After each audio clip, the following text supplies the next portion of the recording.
Hey friends, we're going to get started here talking about governance issues in high school and college athletics, aka Chapter 13 of the textbook. Governance issues have increasingly crept up into both high school athletics and college athletics as both of these areas have grown tremendously over the last few decades. And this might be due to the increased participation opportunities that have arisen over the last 20 years since the introduction of Title IX into the world of higher education, and because of the unintentional impact it's had on leveling the playing field for both boys and girls in both high school athletics and then college athletics. So, what does administration and governance issues really mean within high school and college athletics? Well, really, what we're talking about is administering, providing oversight, and resolving disputes in both high school athletics and then separately in college athletics. And from a legal perspective, as a sport manager working either in college athletics or high school athletics, we're going to see issues involving contractual rights, constitutional rights, right of publicity issues involving people's image, and then sort of things involving antitrust and federal statutes. Now, from in terms of high school athletics, the most prominent entities involved in administering high school athletics are the National Federation of State High School Associations, which is located in Indianapolis. And then each state has its own state high school athletic association that has been delegated authority to from the state legislature to create rules governing high school athletic competitions and then overseeing those. In terms of college athletics, the most prominent entity is the NCAA, or the National Collegiate Athletic Association, which we've all heard of probably. And then at a lower level, we've got the NAIA, which is the National Association of Intercollegiate Athletics, and then other smaller national collegiate organizations based off of different aspects of common affiliation. So, from a high school perspective, these are several examples of associations at the high school level. We've got the Kentucky State the Kentucky High School Athletic Association. We've got same down in Ohio. We've got the same in Virginia. We've got the Texas High School Athletic Directors Association. So, all of these have to do with high school athletics. So, the primary in terms of governance from high school athletic associations, like I mentioned before, state legislatures and the judiciary, which is the courts, have delegated authority from the state to these governing authorities or governing associations to administer and oversee high school athletics. And these associations create, implement, and enforce the different regulations, and then member high schools are the ones that would determine what their own participation policies would be. But for example, we've got some sample language here in terms of creating, implementing, enforcing statutes or regulations. We've got here from the Kentucky High School Athletic Association that says that the rules and regulations reflect the votes and wishes of the member schools, and the commissioner and staff will continue to interpret and enforce any and all regulations approved by the membership. So the schools themselves create the regulations, and oftentimes, in fact, almost always, these members that make up the High School Athletic Association are public schools. So these are public entities that are state actors that are participating in these athletic associations. And then, like I said, the member high schools determine their own participation rules. The high school athletic associations often are considered to be state actors. And really what that means is that if a high school athletic association is a state actor, that means that there's specific precautions in due process that they must give parties when they are creating policy, implementing policy, and enforcing policy, because the goal is not to infringe on the civil liberties of the student athletes, the kids that participate in these leagues, as well as other individuals involved with these high school athletic associations.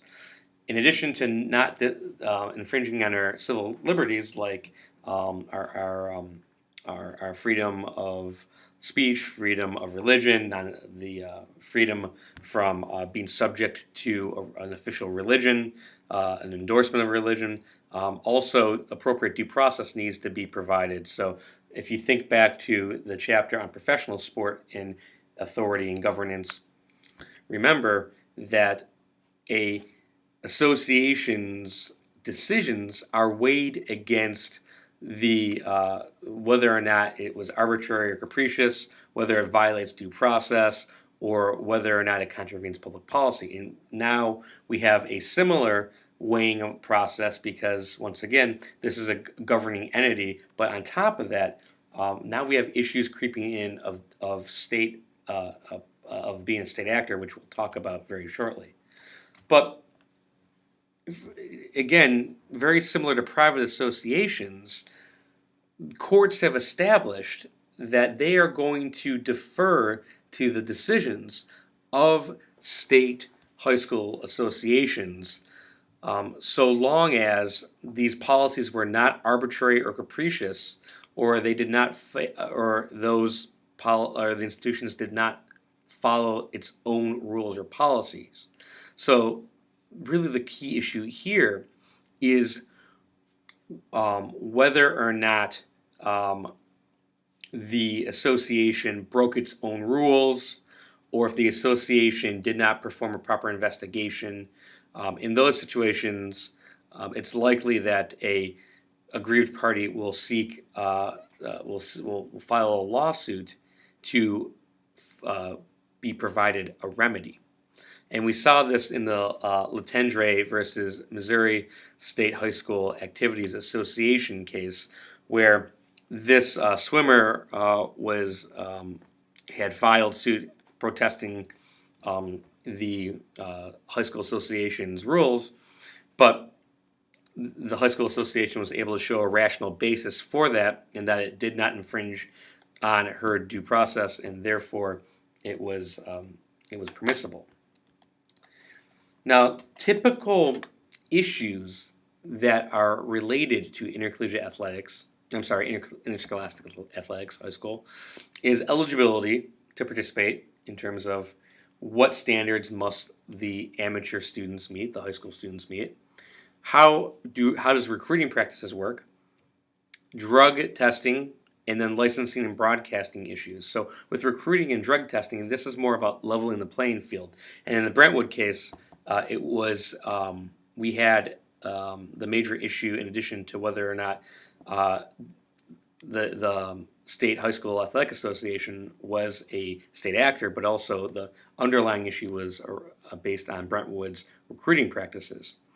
And then in terms of licensing and broadcasting, most of you probably are aware of the O'Bannon versus NCAA case that has been winding its way through the court system, and that has been an antitrust lawsuit that's challenging the NCAA's use of student-athlete likeness without compensation. And we very well might get a similar lawsuit or an issue arising now that high school athletics is increasingly being broadcasted on a more regular basis, and those students are not being paid for the use of their likeness. Now, in terms of intercollegiate athletics, this is really a hotbed topic involved in terms of governance and regulatory issues. So, like I said at the onset, the NCAA, or the National Collegiate Athletic Association, is the entity that has been the protector of intercollegiate athletics, in a sense.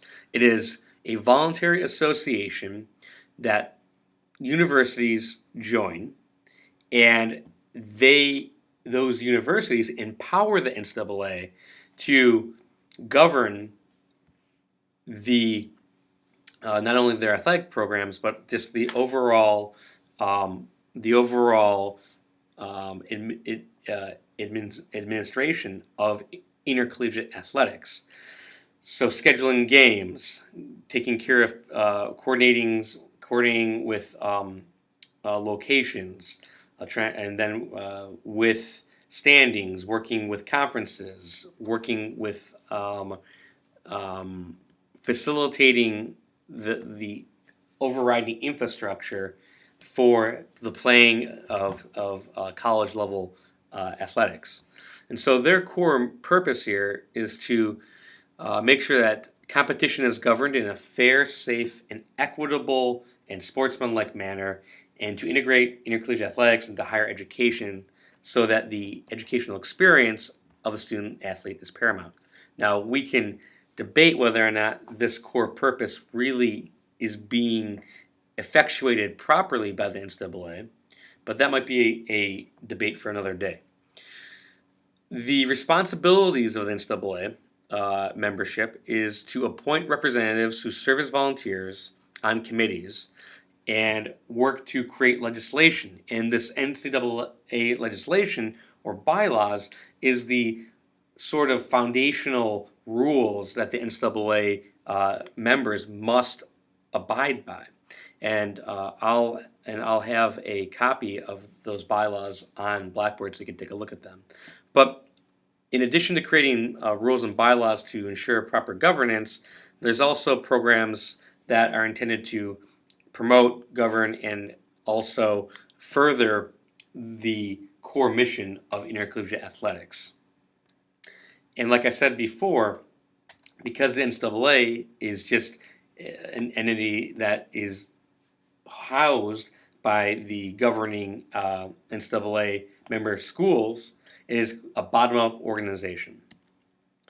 So the NCAA is not a state actor. Case law, since the Tarkanian case, has shown that because the NCAA doesn't have any real power without the member institutions effectuating what the NCAA asks it to do, and because it's not, because of that, there's not a excessive nexus of affiliation between state institutions, which are state actors, and the private actor, which is NCAA.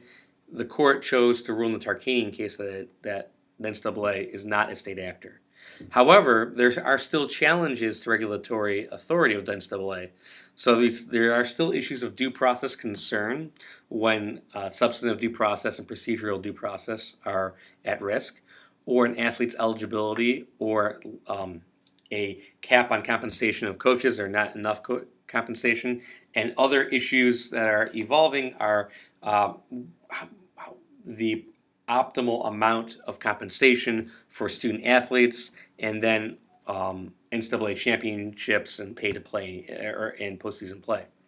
Now, NCAA rules are enforced pursuant to the NCAA bylaws, like I just mentioned. Those are the rules and regulations that are created and passed by NCAA schools, membership schools. So any member institution that is part of the NCAA must submit to the NCAA's decisions and fully cooperate.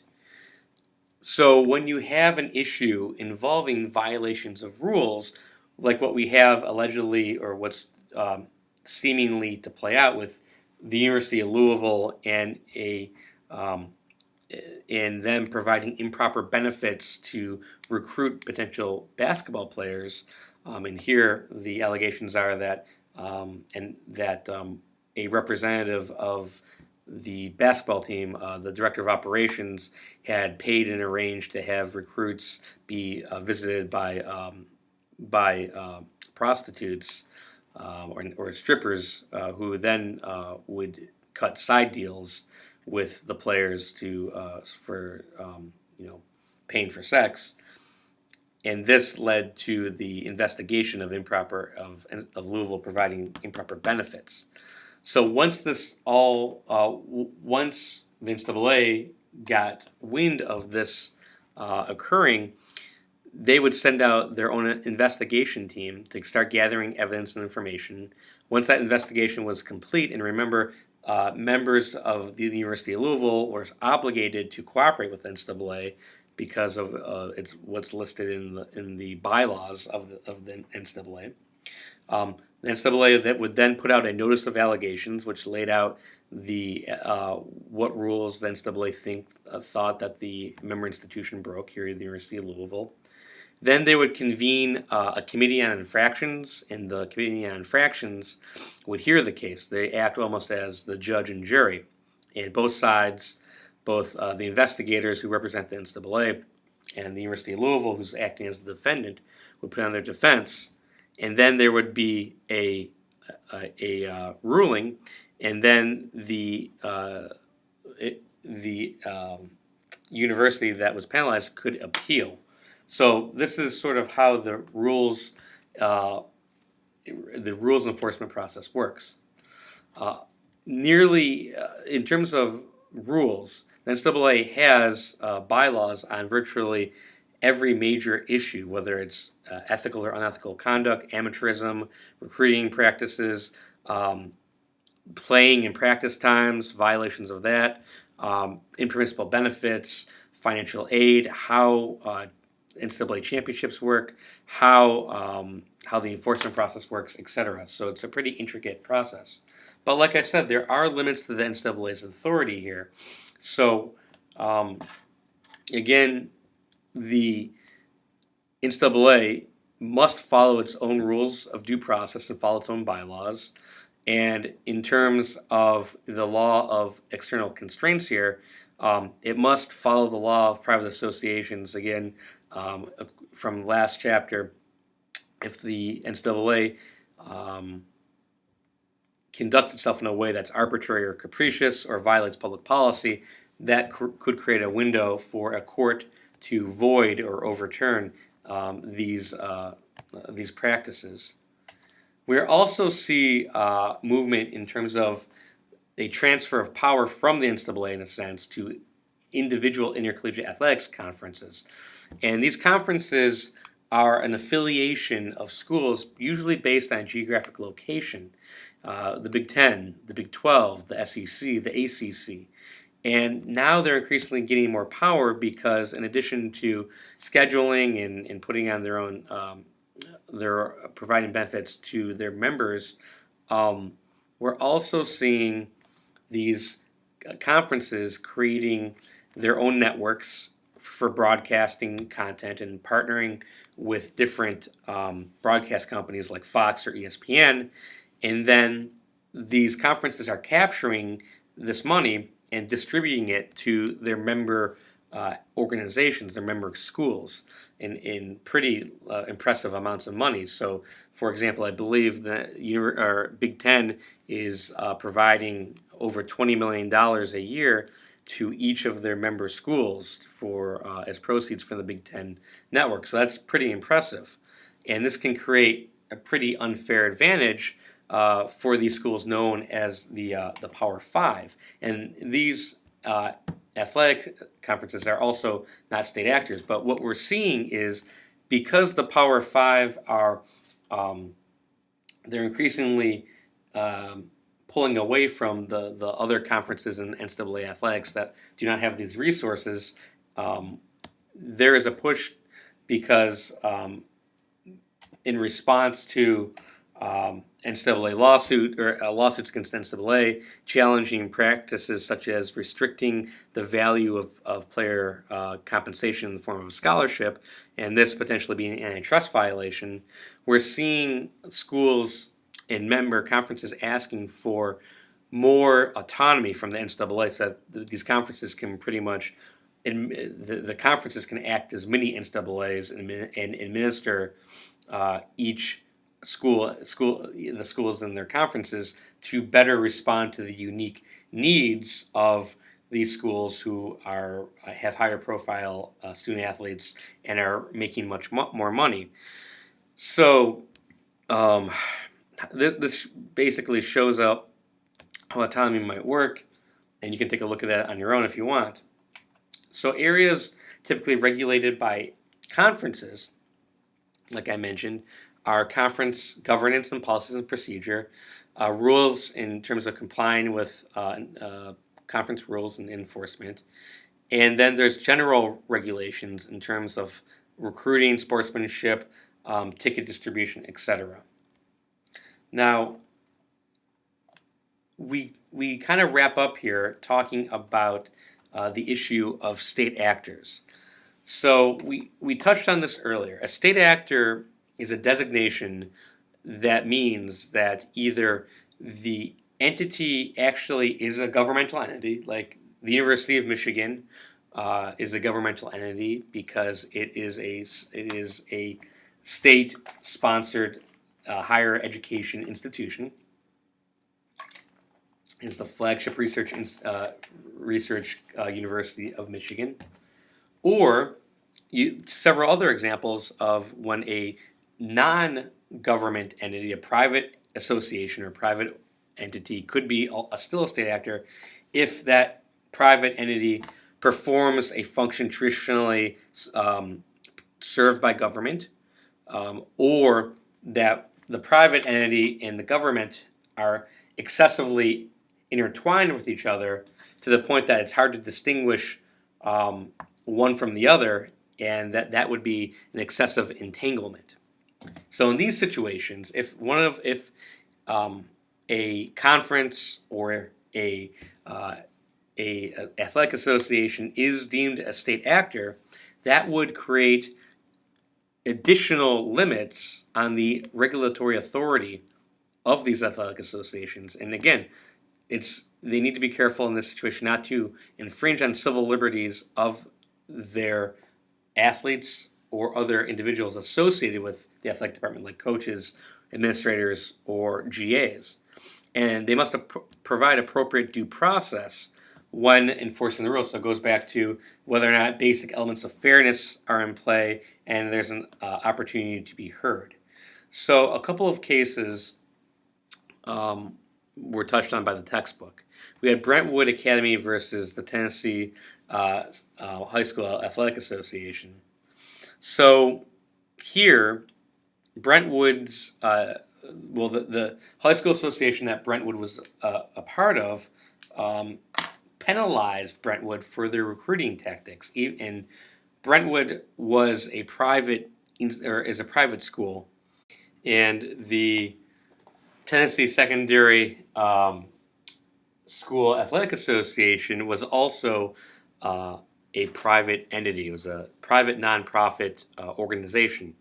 And so although it was not a governmental entity, it was not a high school association that was delegated the authority from the state for public schools, the discipline nonetheless was something that Brentwood challenged as a violation of its due process rights and 14th Amendment rights. And the argument that Brentwood made was that the Tennessee S.A.A. Was a state actor, even though it was a private association. But due to the fact that 84% of the membership of that school, of that association, was public schools, and that that it received that the administrators and voting members who voted for that discipline were members of public schools, this was an excessive entanglement, so that the association actually was too much aligned with a state actor, public schools, as well as membership of public schools, and that made Tennessee Secondary School Athletic Association a state actor. Further, although in that case a high school athletic association was deemed to be a state actor, like I mentioned earlier, in the Tarkanian case, the Supreme Court ruled in a way that actually it diverged from the prior precedent. Prior precedent had held the NCAA as a state actor, but here the Supreme Court said that there was no joint action being taken between UNLV and the NCAA against Tarkanian. In fact, UNLV did not want the NCAA to discipline him, and that there was no attribution in terms of the acts to Nevada. And in a sense, the NCAA, even though they wanted UNLV to discipline Tarkanian, UNLV could have said, no, we're not going to discipline Tarkanian and withdraw from the NCAA. And therefore, there were alternative actions that UNLV could have engaged in, which that meant there wasn't an excessive entanglement and therefore not a state actor. So really the common issue or question that sport management administrators need to ask when dealing with issues involving high school athletics or intercollegiate athletics is whether or not the state is so entangled with that private entity or private actor that the conduct of that private actor is transformed into state action due to their excessive entanglement. So from a practitioner standpoint here, the question needs to be raised is whether or not that policy that the organization is planning on creating or has created triggers the equal protection clause. If a specific characteristic of that, or if that policy targets someone with specific characteristics either by gender or by race, etc. But if there's no suspect classification, then equal protection might not be an issue. As well, with due process, again, if there is both procedural fairness and substantive fairness, meaning that the penalty or the punishment that's being enacted by that policy actually meets the goals that were stated by the organization, by either the high school or the college organization, then it's more likely that a substantive due process is met, and that there's enough sort of procedural safeguards, that procedural due process is met. So kind of the takeaway here for sport managers is that they need to evaluate before they implement this policy to avoid challenges based on equal protection claims or a violation of due process. They need to ask whether or not they are consistently treating each of their members fairly, that there's no arbitrary actions. And the test that every manager should be able to meet here is explaining to a court or a third party what is the reason for the rule that the association created, what legitimate or rational objectives are being served by that rule, and is that rule rationally related to achieving those objectives.